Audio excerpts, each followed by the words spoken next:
मेरे प्यारे दोस्तों, मैं हूं आपका सेवक पंडित फ़कीर योगी वीरेंद्र योगी। और मैं जब निराश हो जाता हूं तो कुछ कविताओं को पढ़ने लगता हूं और उसमें जो विचार हैं उसे मेरी शक्ति मिलती है। और मैं जानता हूं इसकी धरती पर रहने वाला जितना भी व्यक्ति है, हर के जीवन में कभी न कभी मुश्किलें आती हैं, परेशानियाँ आती हैं।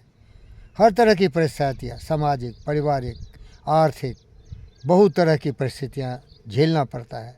लेकिन कभी भी व्यक्ति को हिम्मत नहीं हारना चाहिए, न कायर होना चाहिए, न बुज़दिल होना चाहिए। सच है, विपत्ति जब आती है कायर को ही दहलाती है। सुरमा विचलित नहीं होते, पल एक नहीं धीरज खोते। विघ्नों को गले लगाते हैं, कांटों में राह बनाते हैं। मुँह से न कभी उपकाते हैं, संकट का चरण न गाते हैं। जो आप पड़ता सो सहते हैं, उद्योग नृत्य रहते हैं। फूलों का मूल निशानों को चर खुद विपत्ति पर छाने को।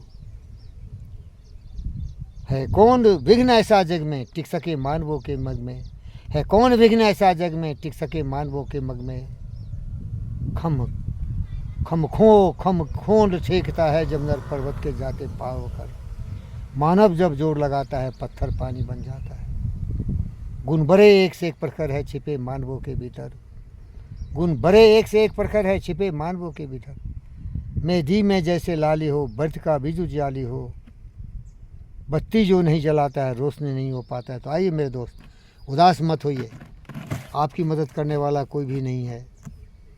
जो मदद करते हैं अपनी इस जगत में आप ही, भूल कर भी दूसरों का मुँह कभी तकते नहीं। आजकल करते हुए जो दिन गंवाते हैं नहीं। कर्म करने से जगह जो जी चुराते हैं नहीं। न डर न भय। आप ये सोचिए कि मैं करूं तो क्या करूं। इस परिस्थिति से मुक्ति का मार्ग खोजना है, वही मैं करता हूं। क्योंकि मैं वेस्टर्न और ईस्टर्न दोनों लिटरेचर को पढ़ा हूँ। तो हमारे गुरु एंड्रू कार्नेगी और नेपोलियन ने कहा कि what you can do about it. संकट से घिर गए, मुसीबतें चारों तरफ है, तो सोचो क्या करें कि इस दलदल से निकले भाई।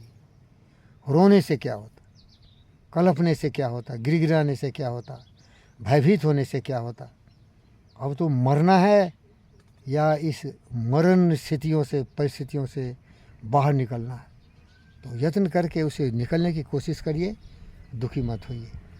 और जब आप साहस के साथ आगे बढ़ेंगे और ईमानदारी, वफादारी, जिम्मेदारी से अपनी ज़िंदगी की बागडोर संभालेंगे तो आपके बुरे दिन भी अच्छे हो जाएंगे मेरे भाई। कभी भी सबका दिन बुरा नहीं होता है। सूर्य की तरह हमारी ज़िंदगी है, उठती है और फिर गिर जाती है, और फिर रात भी आते हैं, दिन भी आते हैं। तो परिस्थिति के दास मत बनिए, सब कुछ ठीक रहेगा। धन्यवाद।